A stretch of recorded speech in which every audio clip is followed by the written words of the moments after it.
నమస్తే, నేను Sujatha. Welcome to master key TV. ఇది సామాన్యుడి స్వేచ్ఛకు సంకేతం. ఇక డీటెయిల్స్ చూస్తే, అయోధ్య రామ మందిరంలో ప్రతిష్ఠించనున్న బాలరాముని విగ్రహం రూపం వెల్లడైంది.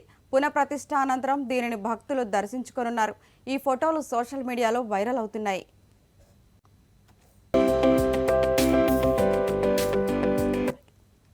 అయోధ్య రామ మందిరంలో ప్రతిష్ఠించే విగ్రహం ఇదేనంటూ సోషల్ మీడియాలో వైరల్గా మారిన ఫోటోపై శ్రీరామ జన్మభూమి ట్రస్ట్ ప్రధాన పూజారి ఆచార్య సత్యేంద్ర దాస్ సంచలన వ్యాఖ్యలు చేశారు. ఈ ఫోటోలు అసలు విగ్రహానిది కాకపోవచ్చని ఆయన అభిప్రాయపడ్డారు. ఎందుకంటే ప్రాణప్రతిష్ఠకు ముందు విగ్రహం కళ్లను చూపించకూడదని, తప్పనిసరిగా కళ్లను కవర్ చేసేలా క్లాత్తో కప్పి ఉంచాలనేదే శాస్త్ర నియమమని ఆయన చెప్పారు. ఒకవేళ అదే నిజమైన విగ్రహం కనుక అయి ఉంటే సదరు ఫోటోలు బయటకు వెల్లడించిన వారు ఎవరనే దానిపై విచారణ జరిపించాల్సి ఉంటుందని సత్యేంద్ర దాస్ చెప్పారు. ఈ మేరకు శనివారం ఆయన ఓ మీడియా సంస్థతో మాట్లాడుతూ ఈ విషయాన్ని వెల్లడించారు. ప్రాణప్రతిష్ఠ వేడుకలు అన్ని శాస్త్రీయంగా జరిపిస్తామని ఆచార్య సత్యేంద్ర దాస్ పేర్కొన్నారు. ఎట్టి పరిస్థితుల్లోనూ ప్రాణప్రతిష్ఠకు ముందు విగ్రహం కళ్లను చూపించకూడదని ఆయన స్పష్టం చేశారు.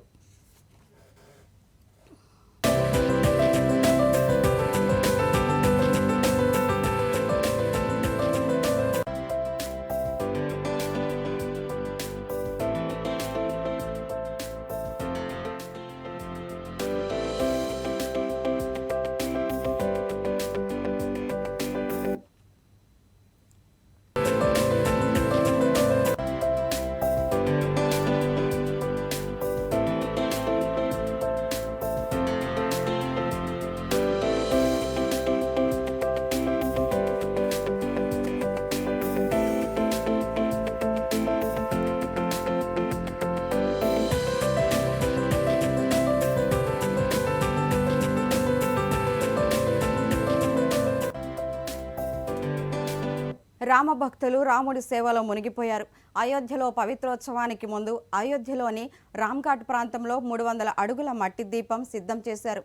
దీన్ని వెలిగించడం ద్వారా రాముడిని జ్యోతితో అర్పించనున్నారు.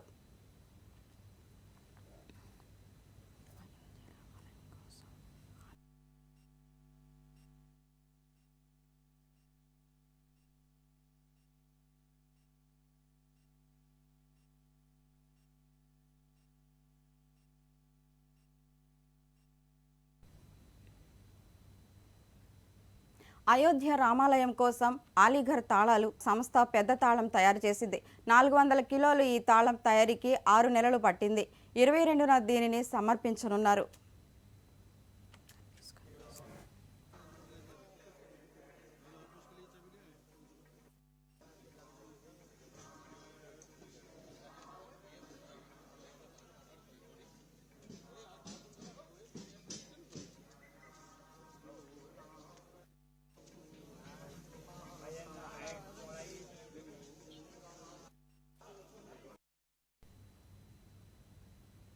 అయోధ్య రామాలయ ప్రారంభోత్సవం సందర్భంగా 1,00,000 లడ్డూలను తిరుమల తిరుపతి దేవస్థానం సిద్ధం చేసింది.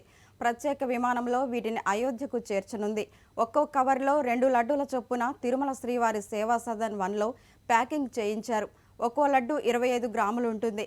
350 మంది శ్రీవారి సేవకులు కలిసి మొత్తం 350 బాక్సులను సిద్ధం చేశారు.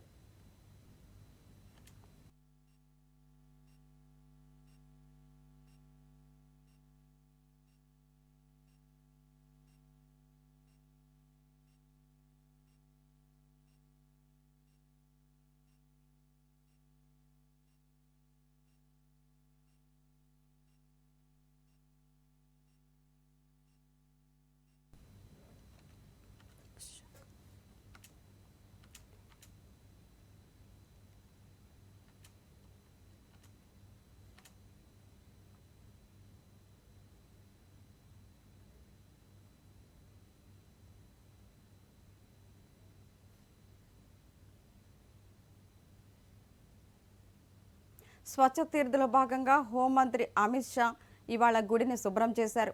అస్సాంలోని తేజపూర్ మహాభైరవ్ ఆలయాన్ని సందర్శించి ఆయన గుడి ఆవరణను నీటితో కడిగారు. జనవరి 22న ఉత్తరప్రదేశ్లోని అయోధ్యలో రామమందిర ప్రారంభోత్సవం సందర్భంగా దేశవ్యాప్తంగా మందిరాల్లో పరిశుభ్రత కార్యక్రమాలు చేపట్టాలని ప్రధాని మోదీ ఇటీవల పిలుపునిచ్చిన విషయం తెలిసిందే.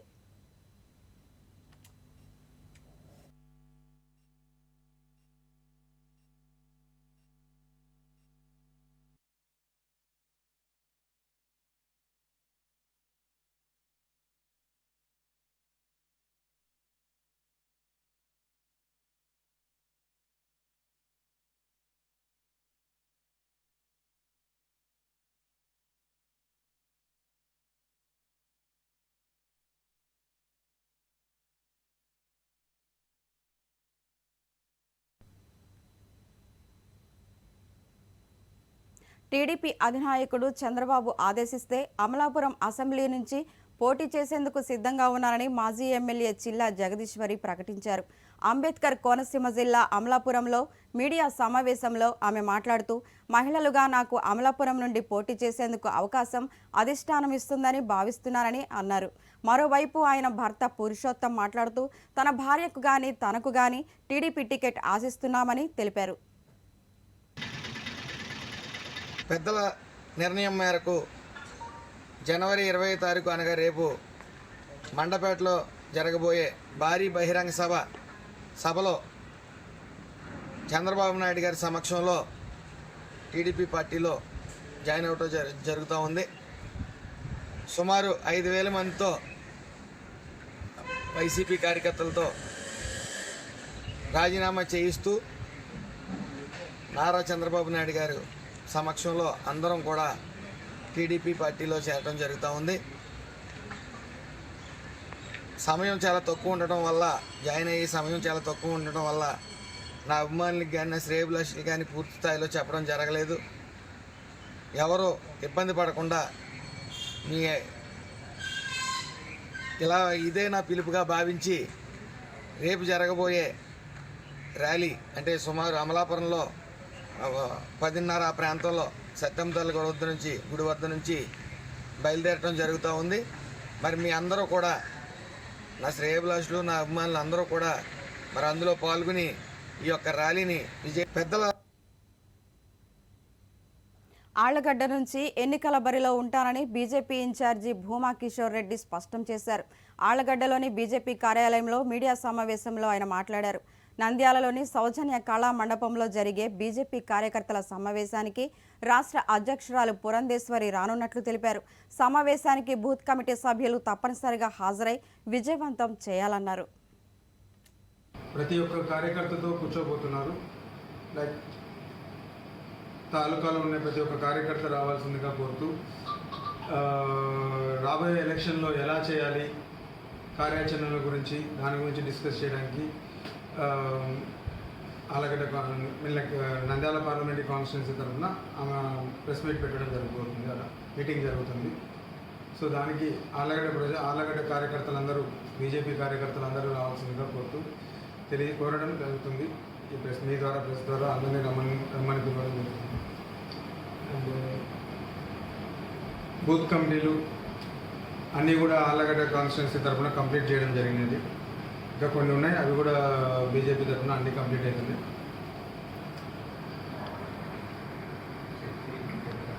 అంటే సౌజన్య ఫంక్షన్ హాల్లో సత్తుపల్లి బెటాలియన్లో హెడ్ కానిస్టేబుల్ ఇంట్లో దొంగతనం జరిగింది.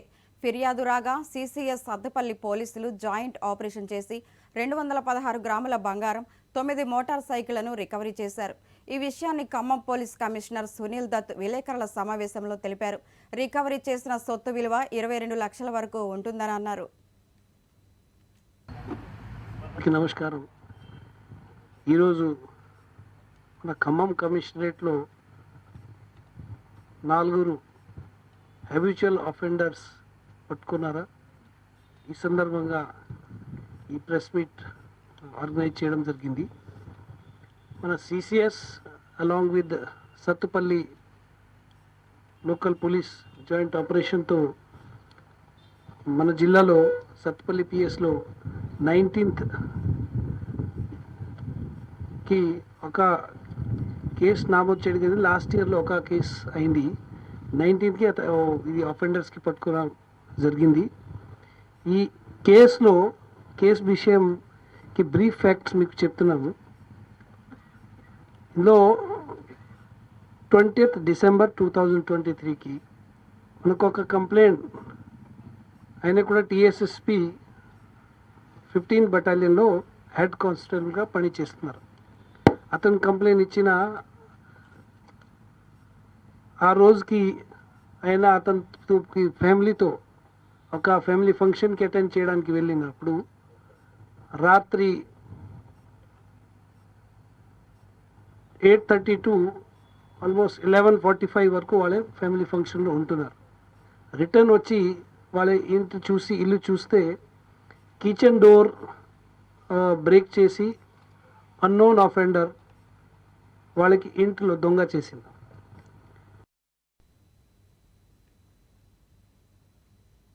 ఖమ్మం జిల్లా వైరా మున్సిపాలిటీ పరిధిలోని సోమవారం గ్రామ సమీపంలో నిర్మాణంలో ఉన్న బ్రిడ్జి కుప్పకూలింది.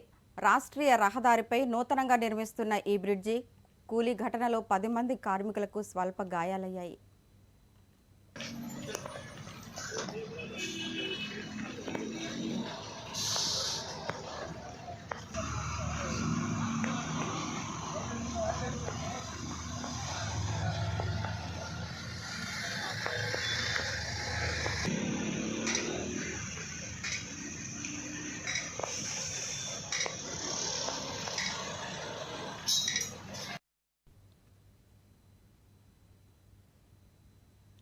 ఖమ్మం జిల్లా కల్లూరు పట్టణంలో నిబంధనలకు విరుద్ధంగా నిర్మిస్తున్న అక్రమ నిర్మాణాలను నిలిపివేయాలని యజమానులను నోటీసులు జారీ చేసినట్లు ఎంపీడీఓ రవికుమార్ తెలిపారు.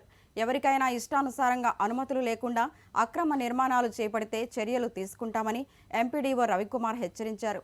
ఈ కార్యక్రమంలో కల్లూరు పంచాయతీ ఈవో కృష్ణారావు పాల్గొన్నారు.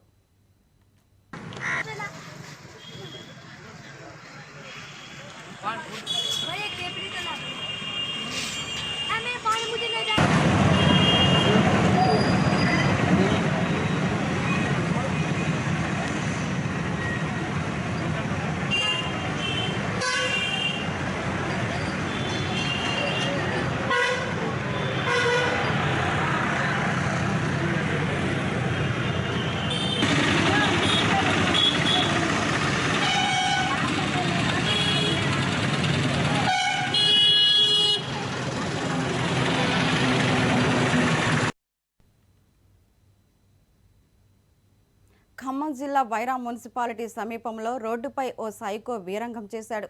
వాహనదారులపై కర్రలతో దాడి చేస్తూ వీరంగం చేశాడు. దీంతో అక్కడున్న వాహనదారులు భయభ్రాంతులకు గురై పరుగులు పట్టారు. రహదారులపై అడ్డంగా నిలబడిన ద్విచక్ర వాహనాలపై వెళ్తున్న వ్యక్తులపై కర్రలతో దాడి చేశాడు. ఆ వ్యక్తి సైకో అని తెలిసి స్థానికులు వాహనదారులకు దూరంగా వెళ్లారు. అప్పటికే వాహనదారులపై దాడి చేయడం చూసి చుట్టుపక్కల వారు సైకో చేతుల్లో కర్ర తీసుకొని దేహశుద్ధి చేశారు. అనంతరం స్థానికులు పోలీసులకు ఫోన్ చేయగా ఘటనా స్థలానికి చేరుకొని సైకోను అదుపులోకి తీసుకున్నారు.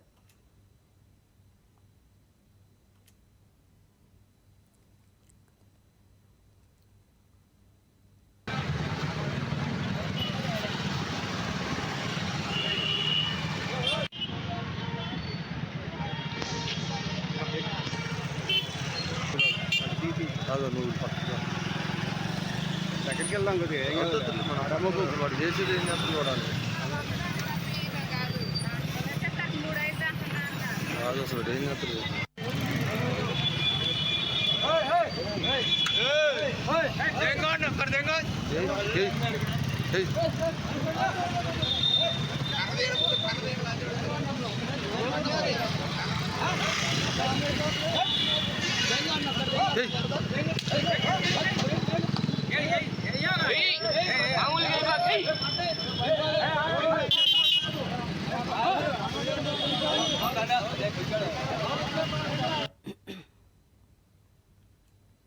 గత టీఆర్ఎస్ ప్రభుత్వం దళిత సంక్షేమం కోసం అమలు చేసిన దళిత బంధు పథకాన్ని అమలు చేయకుండా కాంగ్రెస్ ప్రభుత్వం దళితులను చిన్నచూపు చూస్తుందని టీఎంఆర్పీఎస్ రాష్ట్ర అధ్యక్షులు బంగవల్లి శ్రీనివాస్ మాదిగ ఆరోపించారు.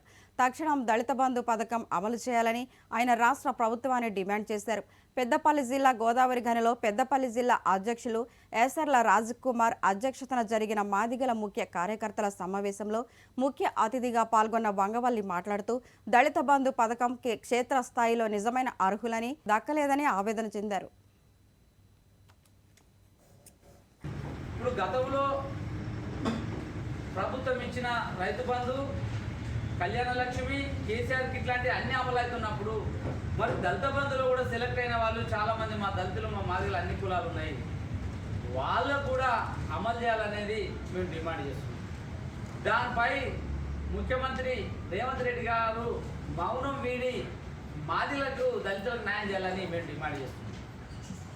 ఈ అన్ని పథకాలు అమలు చేస్తున్నారు కదా ముఖ్యమంత్రి గారు, మరి దళిత బంధు విషయంలో ఇప్పటి వరకు నోరిపుతలేదు. అసలు దళిత బంధు ఉందా లేదా, ఇస్తారా ఇవ్వరా అనే అంశాన్ని మాకు అనుమానాలు వ్యక్తపరుస్తున్నాం కాబట్టి ఖచ్చితంగా దళిత బంధువులు కంటిన్యూ చేయాలి.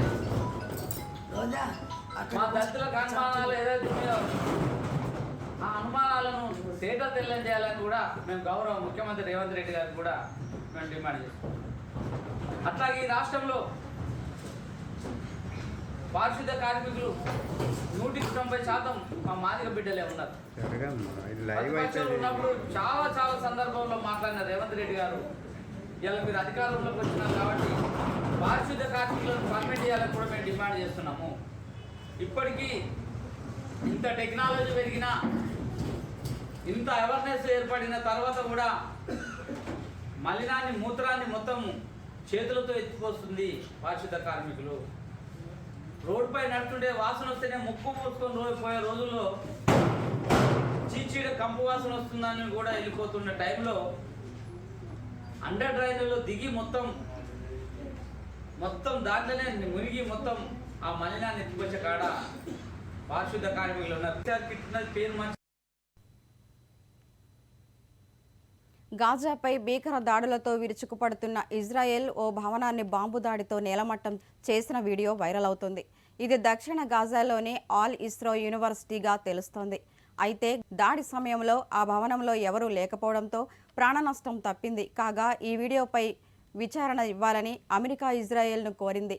మరోవైపు యూనివర్సిటీ భవనాన్ని కూల్చేయడంపై విమర్శలు వ్యక్తమవుతున్నాయి.